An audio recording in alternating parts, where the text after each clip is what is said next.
And you can see it in so many different ways.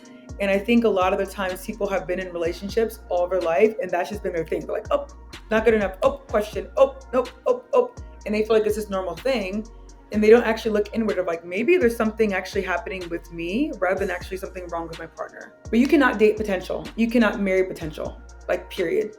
Because that's putting you in a situation that will, if it doesn't ever change, then you chose to be with somebody who you never actually saw any growth in. I saw this on a reel one time and I was like, this is a good question. Is the relationship that I'm in right now, is this a relationship that I would actually want for somebody else? Somebody I really care about. Greetings all and welcome to Living Once Twice, the place where we rewrite narratives, reinvent ourselves, and reimagine our lives. Thank you for tuning in to today's episode. Before we dive in, please be sure to subscribe and leave us a review on Spotify, Apple Podcasts, also the YouTube channel, and give us a follow on Instagram at Living Once Twice, where you could view more great content on all of our guests, including the guest that I'm finna bring on today, which is Joy Rossignol.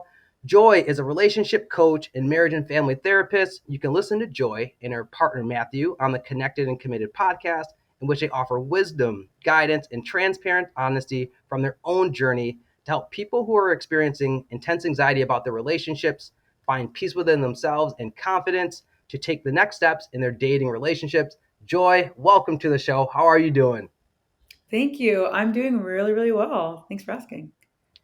Joy, before we dive into all of your great insight, I gotta give the audience some background because I discovered y'all the gifts called Joy and Matthew a couple months ago, earlier this year, as I was just trying to walk my own journey of healing my own insecurities, my own immaturity, and really taking a step in that process was when I came across your podcast to learn that, wow, relationship anxiety, it's something that's like many people deal with and there's help. And as I shared with you in the start of my journey, like, I don't want to sabotage a great relationship because of my own immaturity and my own unhealed insecurities. And you were able to really help me in that process. And so I first want to thank you for that because I know the progress that I made wouldn't have been possible without you. And so I am excited to be able to offer, again, your gifts, your insight, and your wisdom to the audience, because this is something that I know many people grapple with in silence. And as I think they're going to find with today's conversation, there's light at the end of that tunnel. You're not alone, and there's all that inner thoughts in your head.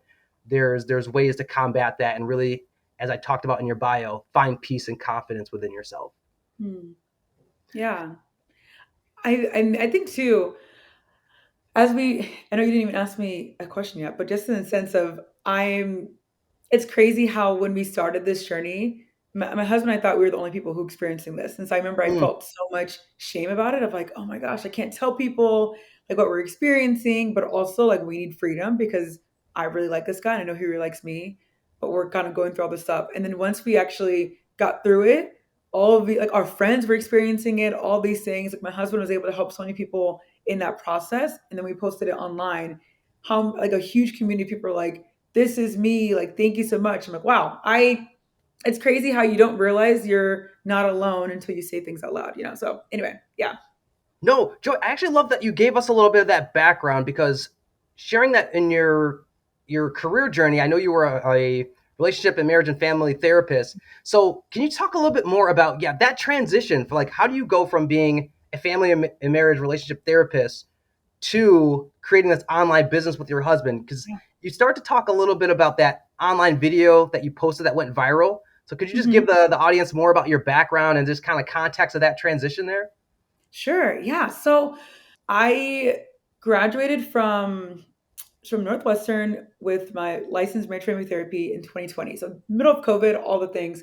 And I think after I left, I was in Belgium for 4 months. We had a long distance marriage. It's a whole process, green card, all of that. If you understand, it's hard, but you can get through it if you're in it now. And so after that transition of 2020 and then going into, I could have gone right away into getting my like hours of supervision and starting that process of becoming a licensed therapist.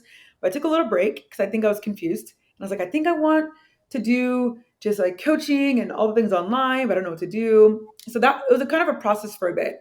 And so I eventually went back into getting my license and kind of that whole process, like a 2-year process. And I was posting videos as well on Instagram, just kind of like on my own for a while of just like mental health things and internal work and kind of being able to help people in that journey individually of the things that are going on inside themselves, doesn't have to control the reality, and how to help them through that. And I had a client, a couple. I was working with a husband and wife for a little bit, and I remember I was kind of like, I'm feeling a little stuck with them, so I want to ask them some questions just to kind of like get them out of their head.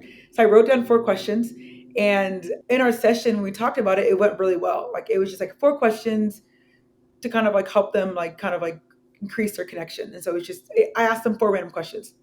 It went so well that I was like, let me just see if I can post a video about it on Instagram and to see what happens.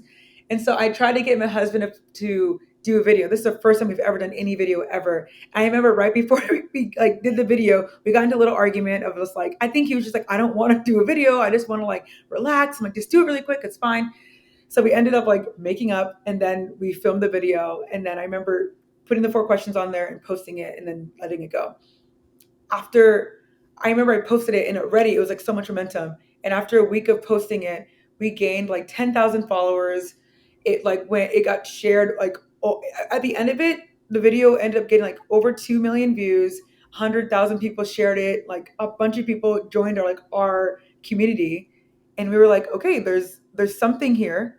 Let's see what we can do with it. And so from there, it just kind of like, you can say the rest is history. There definitely was a whole Mm. journey along with that, but it was definitely a beginning of our journey of, okay, let's see if we can do something online and see what happens with like relationship stuff.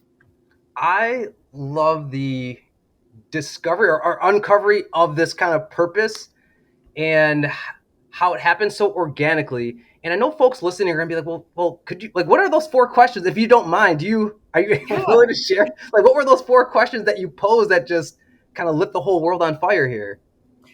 Okay, so let's see if I can remember 4 of them. I think okay. So the first one was, what is one thing? They're okay. There are 4 questions on themselves. I don't remember the exact thing, so just bear with me. Okay. But it was like a year and a half ago now. At this point, it feels like. But I was like, what's name one thing that you found attractive about your partner this week? Name one thing that you felt like was connecting with your partner this week.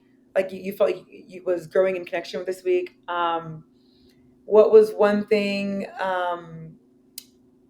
Name one thing you felt was, one was connection, one was attraction, one was, I'm I blanking. know Am I I on put you on the audio? spot I here. should have looked them up No, you before know we what? just. I know I put you on the spot, and maybe throughout this interview, it'll all come back because I'm Yeah, sure part of our conversation is going to be kind of building a foundation of a healthy relationship, yeah, especially if you deal with anxiety. And so I guess that's kind of where I want to pivot to next, because what I appreciate so much about your work and Matthew's work is that you rewrite this narrative of having relationship anxiety or an insecure attachment being a negative thing. So many of us are like, we have a shame or a guilt about that. hmm, And you kind of hit on this too, describing your own relationship. And the questions is like, there's things that you could do to get out of your own head, and the reality that's in your mind is truly not the reality that you have to kind of live going forward. So for people not familiar 100% with like what relationship anxiety is, could you kind of speak more to about that, and even provide some examples of like how it can appear or present itself along that spectrum when it comes to how relationship anxiety might manifest itself? totally. Yeah. So relationship anxiety, how we define it, is pretty much having some sort of anxiety that tells you that you need to get out of a relationship. And I want to put a disclaimer. I'm not referring to anybody who's in like a toxic or an abusive or any type of relationship. That's not relationship anxiety. That's probably like your discernment. This is more in a sense of, I'm feeling anxious. I'm feeling some sort of reason as to why I have a good partner, but I want to get out of this relationship. I don't know why. And now I'm in my head and figuring out kind of the anxiety will bring questions into your mind. And then you start questioning and honing in on the question rather than actually getting in the present of your relationship. So, for example, that can be like, the thought can be like, what if there's someone better for me? What if I'm settling? What if the person I'm with isn't the person I'm supposed to be with? I'm actually in the wrong relationship. I need to get out of it. And it can also be like, what if my partner can find someone better than me? And what if they wake up one day and they realize that they're like, I'm actually not good enough and all the things. And so it Mm. kind of like hones into some aspect of your relationship. I've had somebody who their question is like, what if the person I'm with, God, is someone better for me? Like, what if my partner actually isn't spiritual enough for me? What, it kind of just like brings some sort of question that doesn't really make sense. Like in your mind, it might make sense to question it, but then we focus on the question so much that it brings so much anxiety and so much fear of like, what if I'm making the wrong decision? What if I'm missing something better for me and I'm just like stuck in this relationship? And all these questions swirl in your mind when a week ago there was nothing wrong. Like this person, you actually were feeling so connected and you were feeling so good and you were feeling like all things were great. And now I'm beginning to question and have all this fear about what could potentially happen if I stay in this relationship. And that's kind of like you hear about relationship OCD as well, and that there's similarities in that as well of the anxiety, the OCD. In a sense of the OCD can be in a sense of I can be honing in so much, and the only way I can get relief is if I have somebody outside of this relationship validating that I'm okay. It's like I'm having all this fear, all this questions, all this overwhelm, and the only way I can get any relief is if I blank, blank, blank. And so there are similarities, but I think the things that Matthew and I experienced was definitely anxiety specifically. And you can see it in so many different ways. And I think a lot of the times people have been in relationships all their life, and that's just been their thing. They're like, oh, not good enough. Oh, question. Oh, nope. Oh, oh. And they feel like it's this normal thing. And they don't actually look inward of like, maybe there's something actually happening with me rather than actually something wrong with my partner. Mm. And I really like how you laid it out, just the different examples of it and just kind of how it can, the narratives that can start swirling around in our mind, the different aspects of, well, if this person isn't right for me, do they not match every checkbox that I'm in where, oh my God, like you pointed out a week ago, things were great. So I kind of want to talk about how do we start to then overcome this anxiety in our mind? Because one of the things that you point out, you and Matthew point out, is like relationships are an act of faith. I know in the movies that in TV we see all of these magnetic and I don't know, picture perfect ways that relationships come together and how they're kind of lived out and how it's supposed to happen. But at the end of the day, it's all an act of faith. So going back to the point that you had, Joy, about discernment, how could someone who is dealing with relationship anxiety discern whether it's their intuition talking, the anxiety talking, or at a spiritual level, thinking maybe it's their higher power talking to them that this person isn't the fit for you, even though a week ago things were all good. Like, how do you discern those different things out when Mm-hmm. this anxiety can be so intense? Totally. I think that's where a lot of people get stuck because, of course, it's kind of like if God is speaking to me or if it's my intuition, I should listen to that. We're always told to like to follow your gut or follow God and hear that voice and all the things. All those things are all correct. But when it comes to relationship anxiety, you can see how it can feel masked as something that is intuition or God's voice or different things when it actually is reality. Sorry, anxiety. Whenever you so, for example, for my husband, he had this thing of he was part of a whole cult when he got saved. It was a whole process, and so they controlled his dating. They controlled all of these things about you can't get married, you can't date unless you know for sure this is like who you're going to marry. And they controlled who they allowed to date in the church. It was not okay, and it was a lot of control, a lot of manipulation. And so now he gets out of this relationship and now has freedom to be able to date whoever he wants. But then this kind of just like he's been controlled so much by this pastor who was saying it's the voice of the Lord when it actually was him. And so now he has the freedom to choose. And now it's like, I don't know. I'm so confused. Is it me? Is it God? Is it whatever? He didn't even know it was anxiety. It was just kind of like, I don't really know what's true and what's not. And so when him and I were dating, there was so much fear. Like whenever we were together, it was fine. We were long distance. So that makes a huge aspect of it, making it hard of like, you start to question so much of like, well, was it real? What was I feeling? Was that actually happening, or was it just because I was with the person? And then all these like pictures and thoughts start showing up. And whenever you are like terrorized, like anxiety makes you terrorized, like it actually torments you. And so whenever you're feeling that much like overwhelm and fear and crippling, and you feel stuck and you feel small, like that can't be God for one. God doesn't speak in that way. God actually only speaks to peace and speaks to clarity. He doesn't have to make you freaked out in order for you to hear his voice. So he can rule out God for one.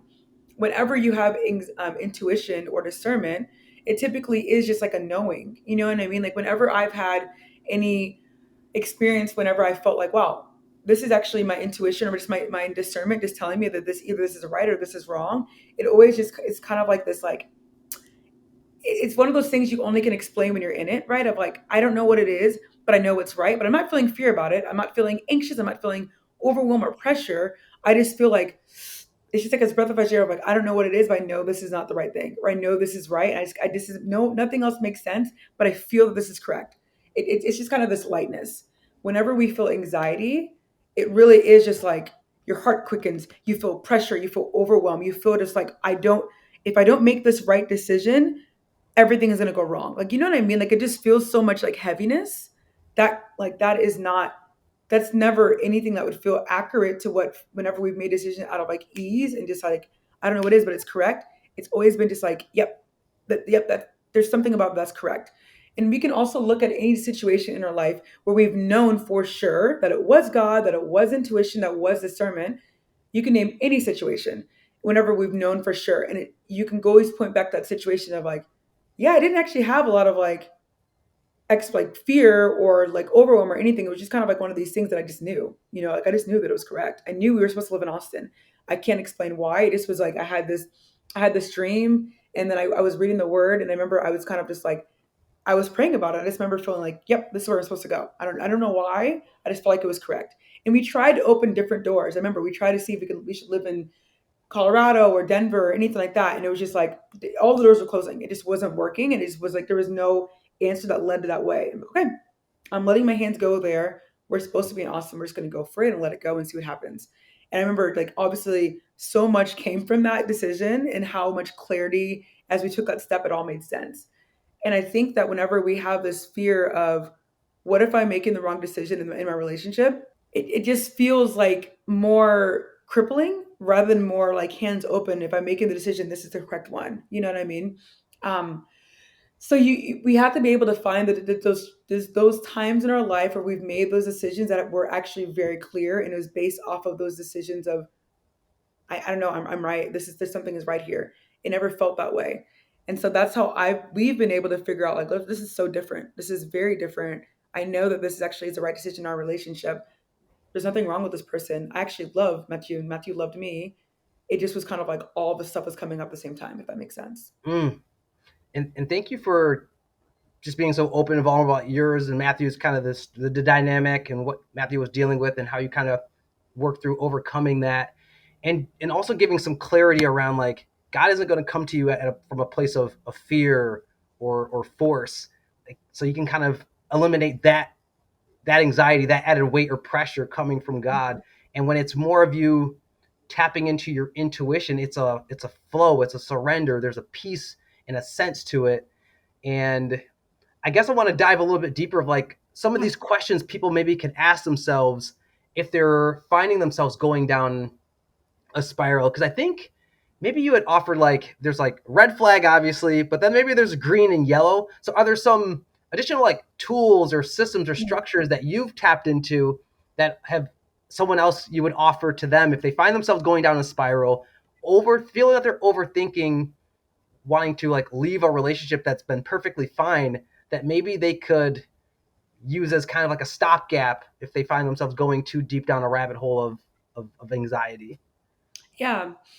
I want to clarify too, the anxious part of us, let's just say like I put parts for a reason. Whenever we are feeling anxiety, I don't want to ever label it as like I'm just an anxious person. It's just as like who I am. Think of it as like a part of you. There's a part of you that's feels anxious.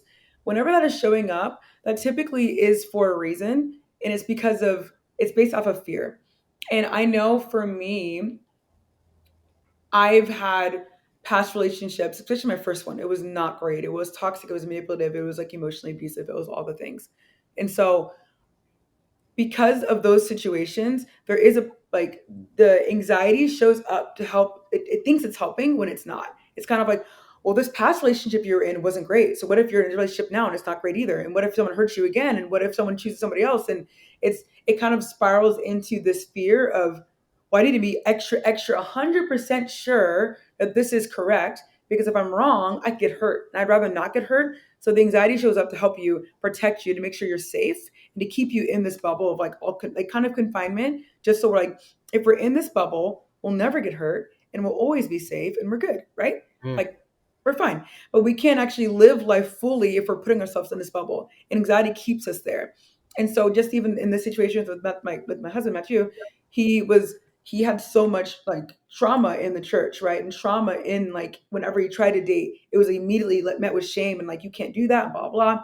And so now he's dating freely. He immediately has shame. He immediately has guilt. He immediately has questions. And the anxiety was formed to be like, hey, like what if you're making the wrong choice? And if you make the wrong choice, then God won't be pleased with you, and then God will like you'll be out of God's will, and it's like all this fear around it. And so anxiety is it trying to help him when in reality it's actually just like making him more confused and actually making him more stuck. And so I want to make that like point there too of anxiety thinks it's helping and that's why it's there. If we didn't think anxiety was like for a purpose and we would be able to like let it go, like things we don't care about, we're not feeling anxious about. You know what I mean? Like I could care less about what I don't know. This is so small. I could care less if I like where I end up going for a restaurant. I'm not going to overthink that. I don't really care. Like I love food. If you put me to a good choice, I'm probably going to be fine. If it's something where it's like I can move.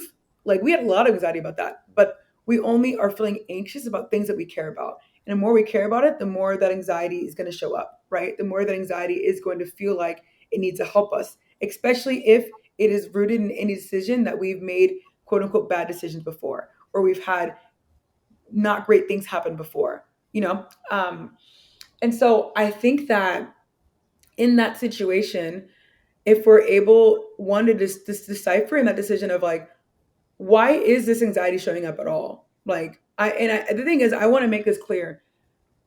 I'm never not saying, because I think is I don't know every single person who's listening. I don't know the relationship, right? So I can't tell you like, hey, if you're feeling anxious, that means you're just staying in your relationship. That's not true because I don't know who it is. And the thing is, I want to make it clear because I think people would DM us and be like, well, so you're saying if I feel anxious, that's the right decision? I'm like, that's not what I'm saying.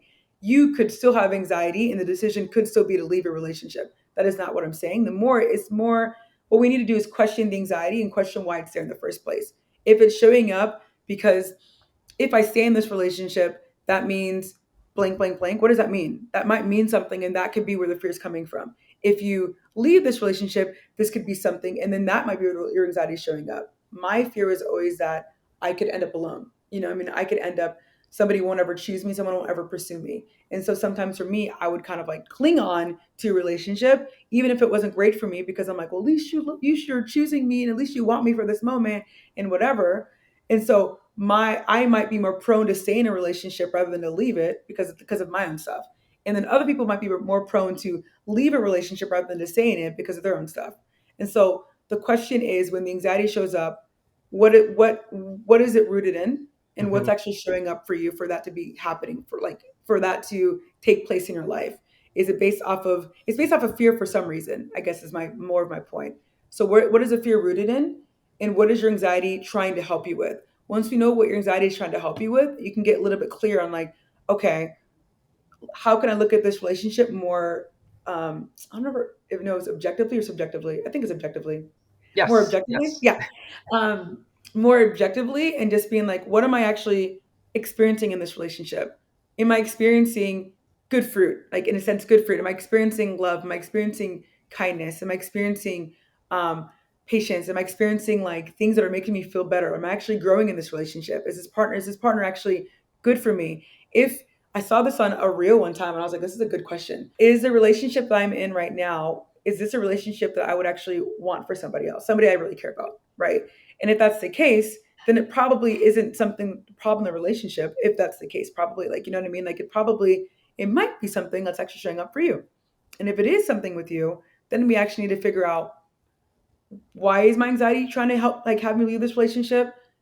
And if it's something that's not actually serving me, then how do I actually stay in this relationship? How do I actually not let fear win in this process I always let fear win before. How do I not let it win this time? This is deep because now what we're getting to is this moment where, and I love how you you explained, you need to question the anxiety, question why it's there, what's at the root of it, and that's work. Like people have to understand, like that is the work, questioning it, not giving into it right away, but really exploring and tapping into it. And so I want to talk about a dynamic that you hit on because with respect to, for some folks, that anxiety can be popping up because of there might be a fear of being alone or a fear of something else going on inside of them, so they're staying. So I want to discuss some of these unhealthy self-sabotaging dynamics folks could possibly end up in. And Hmm. here's where a quote that I've heard from you saying, if you're tolerating the bare minimum with someone just to have a connection, that's probably a sign of something you're not supposed to be experiencing. So I'd love to hear your take on why good, loving people are finding themselves again in these toxic relationships of accepting the bare minimum. Yeah, And and I know you were kind of talking about some of that could be rooted in fear, but anything else you want to just explain about that when someone is finding them in a relationship dynamic that's toxic and they're accepting the bare minimum? totally. It can, and that's the thing. It can be from so many different things. Because I have incredible parents. They love me. They have an incredible marriage. They've been married for 40 plus years. Like, I have all the examples in front of me that should have been like, oh, this should be easy for you, right? You should be able to have a relationship and be like, know what real love is and not would be so desperate for it. But I think I'm somebody who's always been obsessed with love and obsessed with relationships and obsessed with marriage. I've always just wanted it for myself. I would always picture myself one day being married and being in love and blah blah blah. And I think there was just always a part of me that just really, I'm a hopeless romantic for sure. I've always craved that type of connection with somebody. And I think we're connected beings. I think we all crave some sort of connection with somebody, whether that's like in friendship, whether that's in family, whether that's in marriage. We all crave something along the lines of that. But I think I always wanted it. And so I wasn't allowed to date in high school. I wasn't allowed to date, like, and that was fine. Actually, probably was better for me, to be honest. But my parents could even tell, like, they switched me schools. I was supposed to go to a different school, and they switched me to different schools because they could see how much I was just like kind of boy crazy. I was. I always have been. Like, I've always like, I can't wait, whatever. And so being in my first relationship, finally, it was kind of like I finally have this one thing I've always wanted for all of my life. And because I've always wanted it, I could find myself being so, I wasn't seeing any of the red flags that were there. And I was just so honed in to like, I finally have this thing. I don't ever want to let it go. This is good enough. And the thing is, I don't even think I knew what a good relationship in my context would have looked like. Because my parents also, they're Nigerian. They didn't talk to me about relationships very much. And I wish they would have, to be like, this is what you deserve, and this is what wouldn't be okay, and this is what would be okay. They didn't do that. And so that's fine. It's also cultural. So I have to like respect what it is. Um, but I think for me, all I knew is that I just wanted to be in love. And I didn't love this guy, but I think I just wanted this feeling of somebody choosing me. And since I had someone choosing me, I think it was just very easy for me to feel like this is all like this is good enough. Like, you actually have that. I didn't really think about what more would be better. Like, what I looked, and the goal was to be have somebody like you. The goal wasn't to be in like a sustainable relationship that actually was somebody was like not manipulative and not abusive and not whatever. I didn't even like think of beyond that. I think a lot of people, they get so caught up in the feeling of somebody like wanting them and somebody accepting them and somebody actually choosing them, that that's like the goal. They're not looking at anything above that, because I think if they were, they would be able to like filter through like, okay, this is actually just the bare minimum. The bare minimum is for you to choose me. Of course you're going to choose me. I'm incredible, right? It should be in the sense of I'm choosing somebody who like actually cares about me, who actually isn't so controlling, who actually allows me to be me, who I feel comfortable with, who actually values things that I value. Like, there's so much more than just like, they like me, that's good enough. Like, I'll take that. It's better than nothing. I'd rather be with somebody than to be alone. And I think what was driving me in this relationship was not being alone. And Mm, so sometimes we let the fear of not being alone drive us to being in relationships and so we will tolerate the bare minimum, because being alone is better than being in a relationship, and being alone is better than being alone, which isn't true, but that's what it feels like. I think that's what drives us. Of, at least I have somebody here. I have somebody who's pretty consistent. I remember this person, my first relationship, I took it as like, he just loves me so much, but he was actually very obsessive and very controlling and very manipulative.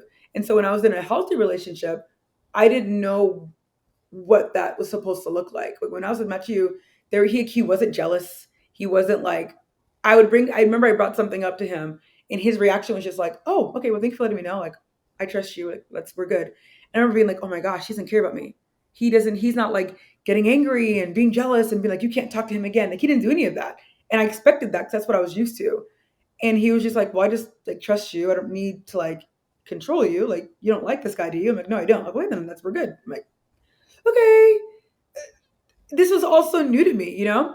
And I think that for whatever reason, this can be from our, like, it can be from what we experienced when we grew up. It can be from our first relationship. It can be from what we've seen on TV. It can be from all these things that filter through what we think our relationships should look like.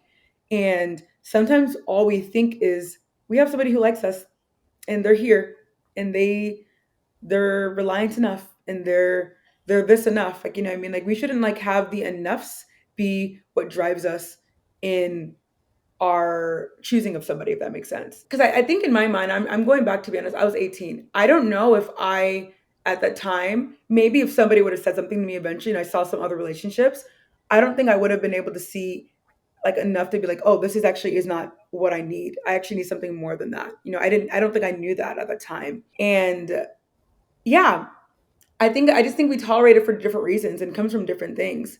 And it's easy to be stuck in that because we don't know what's better until we experience something better or until Mm, somebody tells us there's something more for you. And I'm obviously here to tell you there's so much more for you. Just having somebody who likes you enough and is like okay and kind of nice or really controlling, but at least they're here. Like that's not your portion. That's not something we should just like let be normal in our life, if that makes sense.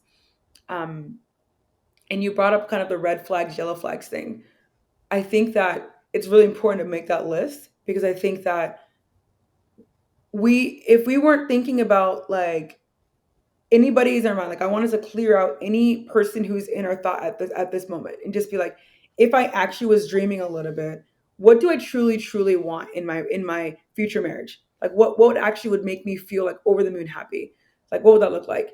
And what are the values that take place that I need like for me in order for me to feel like I can be mostly myself, 100% myself, sorry. What values do I need to maintain and what values should the person also value as well? And like what are some things that are yellow flags? Like, you know, in yellow flags list is a little bit different, but if it's like if yellow flags in my mind is only something where the person is working on something, they're not perfect. They don't need to be perfect. No one needs to be perfect, but they're aware of their flaws, right? And vice versa for you, but they're working on them. It's not something where like they're alcoholic and but it's fine. I know I can see the potential of what they can do, but that I don't see who they fully are. Like at the moment right now, that's what matters, you know. mhm. And if they're working on things, that's all you can base things off of. And so I'm jumping in questions, but I just wanted to like to No, reiterate no, that. no.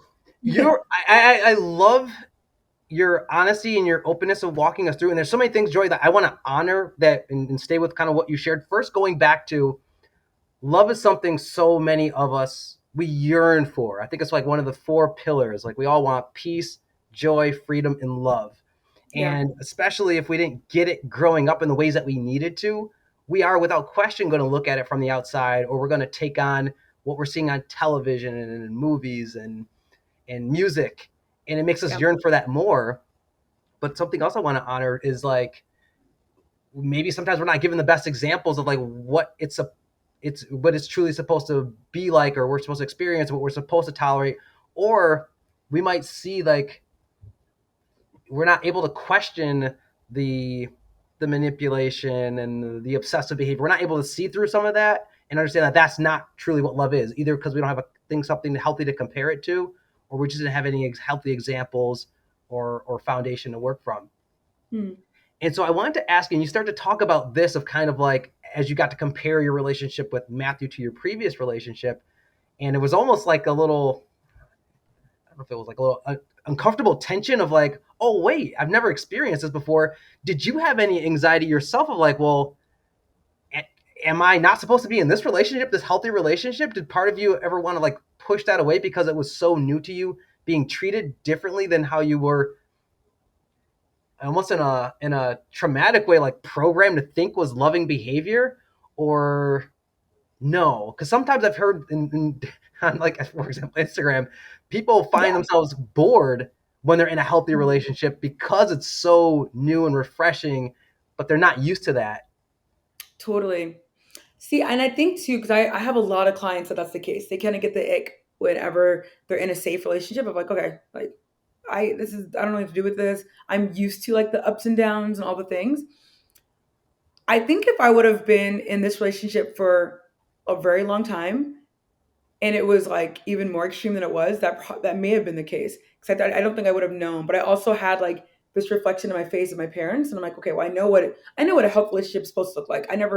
My parents never once, like, there was no abuse, there was only love, there's only like, communication and connection and all the things. I saw all the things at home, and then my relationship just looked different. And so I remember when I was with him, I personally never experienced that. I think my I was kind of like, oh well, like he is choosing me and he likes me and he's also really kind and he's actually consistent and actually all the things. So whenever I was faced with that tension, I was just like, oh, I questioned it and be like, oh my gosh, like, do you not like me or anything? Whenever I asked him, I was like, hey, when you're not reacting as big as what I'm used to, it kind of like makes me question if you like actually like me or not. And he's like, oh my gosh, okay, well, I do. And that's I just like I'm just never that person who's gonna get jealous for like about that. Like that's not okay. And I remember just being like, oh, or I remember a time when I came late for something and I was with my roommates and I was trying to make it back in time. I didn't make it back in time. And I was kind of like maybe like 30, 40 minutes late. I remember I felt so scared that he was going to get really upset. And he just was like, he was not upset at all. He was like, oh, like I lost service. I wasn't able to reach him or anything like that. Um, I remember feeling, oh my gosh, she didn't get so upset. And then I knocked on the door and I was like, I'm so sorry, blah, blah, blah. And he's just like, he was like joking, like, oh, I'm upset. And I'm like, no, I don't care. Like, it's fine. Like, you're here. I'm glad you're here. I remember you being like, was that what I experienced not normal then? Because is that, like, I Mm. just assumed you're supposed to get upset and you're not. That's weird. And so for me, I didn't experience that. But I get a lot of clients who do experience that type of like, I am not used to this like calmness and this security and not so much up and down. And I'm kind of getting addicted to that cycle. I get very much addicted to the ups and downs because this was normal and we're supposed to have a fight and yell at each other and then make up. And that's like a normal thing. And we're not doing that. So what's wrong with him? Why is he not like fighting with me? Why is he not doing this? Why is he not doing that? I'm like, maybe because he's actually consistent. He's actually safe and he's not even trained, but he's not going to try to get a rile out of you. You know what I mean? He has no person should make you want to do those things, you know? And I think we're just sometimes we're used to that intensity because we saw it growing up. Every relationship we're in had that. And now we're somebody who's just like quote unquote boring. I mean not boring, right? But they're actually just like consistent Yeah. and safe and loving and wanting to connect to you and actually wanting to hear you and actually wanting to understand you. And we're not used to that. And our brains are triggered to be like, this isn't normal, this isn't normal, this isn't normal. I don't know what to do with that. I'm just going to go to something that's familiar because at least I know what to do with that. I know exactly what to do when they get really angry, when they break things, when they do other things. I know exactly what to do in those situations. I don't know what to do when you're not doing anything. And it's kind of like you get suspicious of that. And Mm. instead of kind of like really jiving into that, a lot of people will just be like, nope, we're done. They'll find something wrong with them and be like, yeah, that's why. And they move on. When in reality, it probably wasn't anything to do with that. Maybe. Like, we don't know. I'm not here to, I don't know your relationship. But if you're used to up and downs and you finally have somebody who's safe and consistent and you get bored of that, it's good to question and be like, am actually something wrong with him or her or whoever? Or is it something with me that I'm not used to calmness and safety and peace? That's a good question to ask yourself rather than to be like, is it them or is it me? It might be me. Oh, Joy. This is again why I wanted to let people into your genius because you kind of offer this balance to people thinking like the ups and the downs and the roller coasters and the drama is healthy when in fact it is not, and how to even question yourself if you find yourself in a safe, secure relationship that's stable. If you find yourself getting a little uncomfortable within that, you need to kind of question what's within yourself and what's going on there because you may be giving into whatever the that feeling that you liked of drama and is because it was Yeah. just a trauma response and that's all you had to to to go with. One last thing before we move on, I wanted to ask you about this. So for folks out there who are like, well, right now I'm in a relationship that's like that. However, when we get married, when we have kids, I could see that behavior changing. Do you think for anyone out there who's in a relationship where they maybe have a partner who's given the bare minimum, maybe there are some because of these the peaks and the valleys, there are moments of joy and excitement, who feel that their partner is going to change once they indeed do get married in a couple of years or have kids? Do you feel that they're setting themselves up for failure, or do you have any thoughts on people who are just kind of waiting and holding out hope that their partner will indeed change in time or once they put the ring on it? I have a lot of thoughts on this. I want to say this, I don't want to generalize, But I do think that it's very common for women to see potential because we are just like, that's just like our hearts. We're able to be like, oh, I understand why they're the way that they are. They had a hard childhood, but like I know I can see them growing and I can see them doing the things. That's why I said in my first relationship, I was like, eventually he'll stop and eventually he'll change and everything's gonna be great. But you cannot date potential. You cannot marry potential, like period. Because that's putting you in a situation that will, if it does never change, then you chose to be with somebody who you never actually saw any growth in. You know, we can never, we can pray and we can hope and we can wish that the person we're with will eventually change. And however, one thing, for example, let's just say your partner is addicted to porn or addicted to alcohol or different things, but this person also is in active recovery. They're in AA, they're in support groups, they have mentors, they have blockers on their phone, they are doing other things, they're not going to bars, they're in recovery. That's different than for you to be like, I'm this person is actively watching porn. This person is actively an alcoholic. They're not even willing to change. There's nothing even in the rearview mirror, nothing at all on the horizon that shows that they would even potentially change at all. At all. It doesn't, if they have one day of good things and the rest of it's like, oh, whatever, but they have no accountability, nothing like that. What proof do you have that they're going to actually change? We can't predict the future. And if you're marrying somebody, and especially if you want to have, not even especially if you want to have kids, just for your own self, like let's move kids from a second for a while, just for your own self, you actually deserve to be with somebody who wants to be the best for you and you want to be the best for them. Like you deserve that. And it's, I think it's easy to stay in potential because we're kind of like, what if I leave and then I have no one? I'd rather stay with somebody who I think potentially could change than be with nobody at all. Or like, I think that they could change. I know that they could be great people. I know that there's something there. Like, I know it. I love that for you. I love that you can see the beauty in that person. But if they aren't actually actively doing something to change, and then let's predict that they're not going to. Like, let's just Mm. actually assume that they're not going to rather than assuming that they will. Because if you choose to get into a committed relationship with somebody, and let's say you get married, and let's say you have kids, and let's just say you do all the things, and they haven't changed at all, what kind of situation are you going to be in 5 years on the line, 10 years on the line? Like, you're going to be like hopeless and depressed and stuck. You know what I mean? And feeling like, oh my gosh, I made a decision, I made this mistake, and whatever. We never, ever, ever date or marry potential, like at all, because it's actually going to put you in a cycle that's not going to feel, you're not going to see any, you're not going to reap any benefits from that relationship, if that makes sense.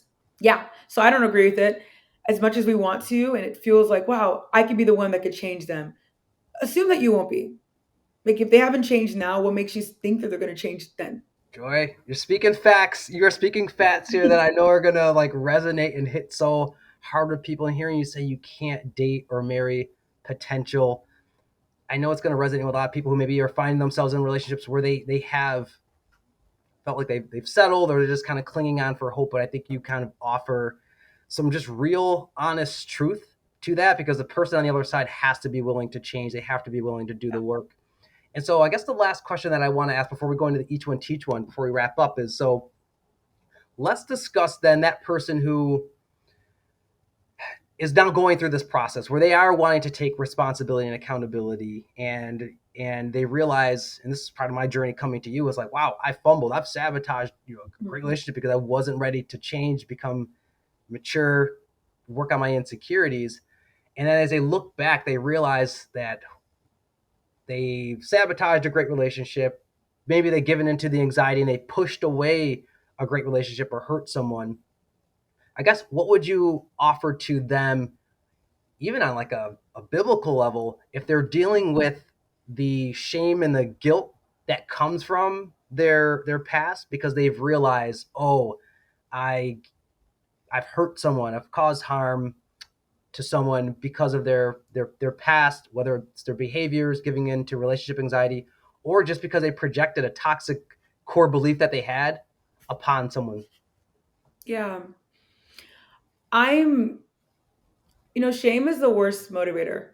And I think that it's very easy to feel all the shame and to feel all the guilt of like, oh my gosh, I made a mistake. I could have done this, I could have done that, and I didn't do it, and I hurt somebody and whatever. if we're talking about it in a biblical sense, we know that Jesus died on the cross for all of our sins, and that includes the things that we've done, and includes the things that we've done in the done in the past and are going to do. Like He's paid for it all, which is the beautiful gift that He's given us. And so He died on the cross for that shame and for that guilt and for the things. So we need to stop putting ourselves on a cross. I feel like we need to start to. Sometimes we put ourselves in situations of, I made a mistake. I made such a big mistake that therefore I'm kind of punishing myself. And I put myself in my own prison of, I can't be in a good relationship now. I don't deserve good things.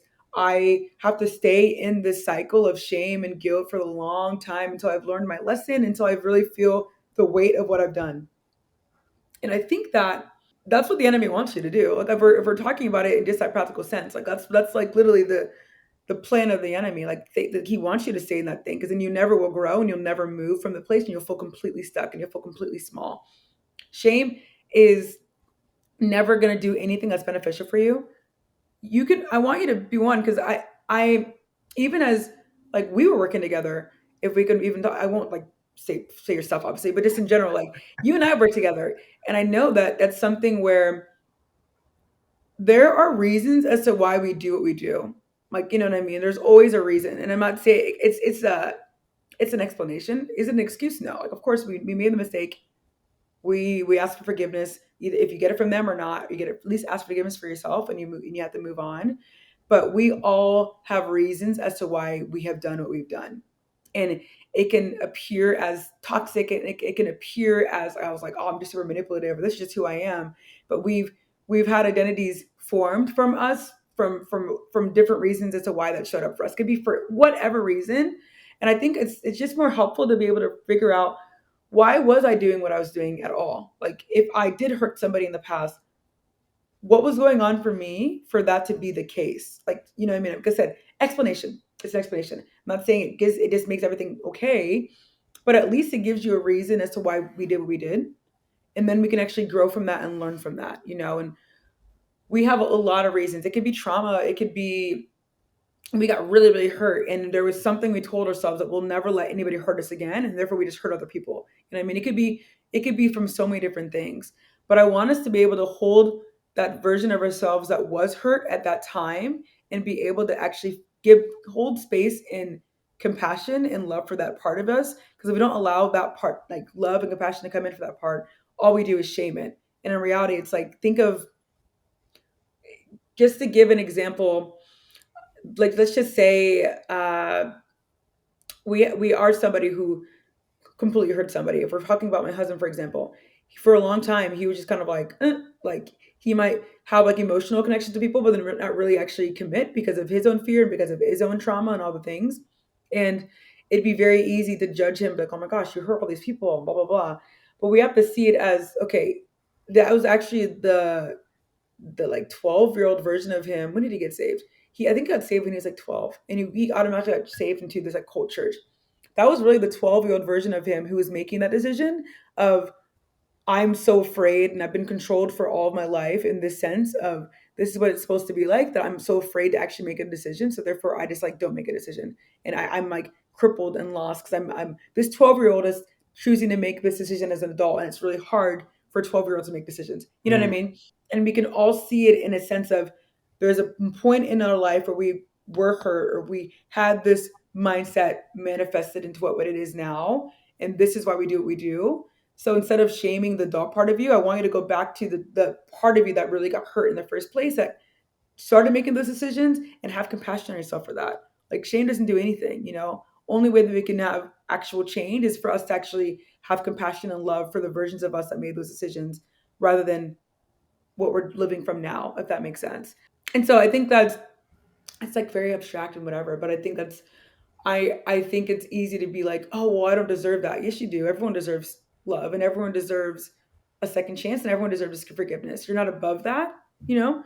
Um, and so being able and being willing to look at that of ourselves and be like, man, I made a big mistake, and it's so easy to feel the shame, but we have to be able to move past the shame and actually go to the part of us that we're actually willing to actually have compassion and love for in that moment.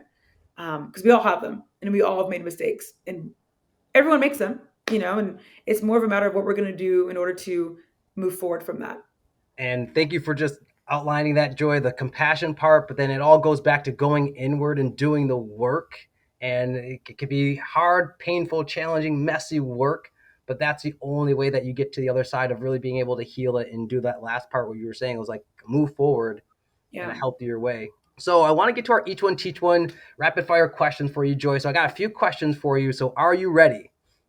Okay. Yes. All right. First question is, what's one book that you would recommend that's been a game changer in your journey? I would say "Keep Your Love On" by Danny Silk. It's something we had to read when I was in like ministry school, but it's a really powerful book to be able to kind of give you tools on how to be powerful in a relationship and not be kind of like passive and like powerful communication. I just think it's a really helpful book for any person who's in a relationship or wanting to be in a relationship. It's a game changer. Love it. Love that one. That's a first. The next one, speaking of relationships, what's one piece of relationship advice or marriage advice that you were given that you found out to be untrue? If you don't feel it, then it's not legit. And I know that that sounds, I think that thinking that love is based off of a feeling rather than based off of a choice, that's, I think, relationship advice I was given for a long time. And I'm like, oh, if I'm not feeling it, that means I don't really love the person. And that's not true. Feelings come and go, but your choice actually is what stands and what actually remains. Ooh, that's deep. Love is a choice. I love that. It is not a feeling. Thank you for that. Let's double down on that one. So the last question, this is what we're asking for all of our guests this season. So since this season is all about overcoming self-sabotage, what's one piece of advice that you'd offer to someone who's struggling but wants to stop undermining their own success and happiness? That you have a lot more power and control in your situation than it may feel like. And I know that when I was in those situations and someone would say it to me, I'd be like, shut the F up. You're wrong. You know what I mean? Like this is like, it's very easy and comfortable. I'm not trying to step on any toes, but it's very easy and comfortable at times to feel kind of be a victim to the situation we're in. And then this is just kind of a general, okay? But when we're able to figure out that we have the power to be able to at least change how we are experiencing or showing up in our situation, that is where the real change can happen. And I think a lot of it really is based off on like how we're perceiving and feeling and any core belief that we are believing about the situation you're in. That is very broad, but that is, I think, the piece of advice I would give. Because I think it's easy to have our beliefs driving our experience and thinking this is true when in reality, if we change the way that we think about it, it actually will make the biggest difference. I hope that's not too like general, but yeah. No, that's really clear and powerful because it reiterates a point that like sometimes we keep ourselves in a mental prison and the door is Yeah. unlocked. So Hmm. I really appreciate you Yeah. offering that's something that resonates with what another guest has shared.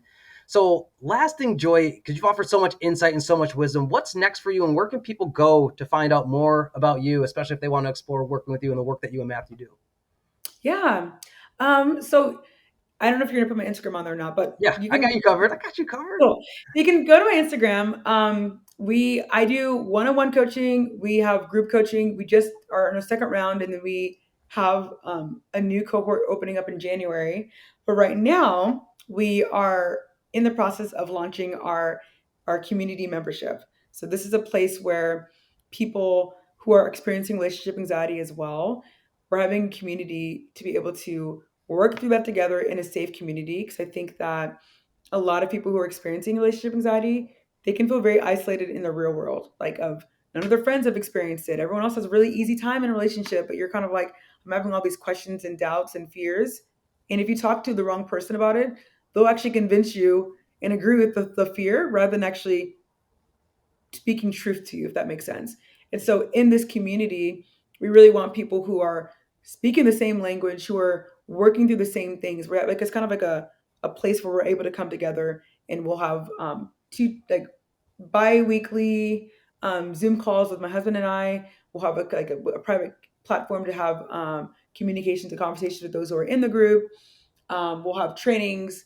We have like a place where it's kind of unlimited questions, a platform with that. Like it's going to be kind of a whole fun community that we're really building together, and we're really excited about it because this is our obviously our of course it's our first community that we've ever done, but we're really excited to see where it goes. And if you're somebody who does experience relationship anxiety, this is the place where you can join, and we're really excited about it. Yeah.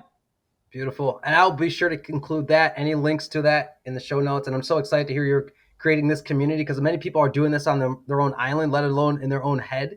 And so thank you again for your time today, Joy, and just your support, your investment in me. I know during our conversations during that time, you were sharing, like, it's not often you see a lot of men doing this work. And I'm also hoping our conversation maybe inspires more men to work on themselves, to work on their healing, and kind of dive deeper into these things so they can show up just as healthier partners. So thank you. And thank Matthew for just the way that you offer yourselves and just provide such great service to the rest of us in the world. Definitely. Thank you so much for your time. And thank you for having me on here. This was an honor, truly. Wonderful. Well, folks, that is it for today's show. I'd like to thank you all for your presence and tuning in today. If you enjoyed the episode, please be sure to show your support by sharing the Living Once Twice podcast on Instagram, LinkedIn, or wherever, leaving us a review on Spotify, Apple Podcasts, and YouTube, and give us a follow on the Instagram at Living Once Twice. I'm reaching out to you all through the time and the space that separates us to say, remember, your dream life is waiting for you. It's time to go for it. You deserve it. Catch you later on Living Once Twice.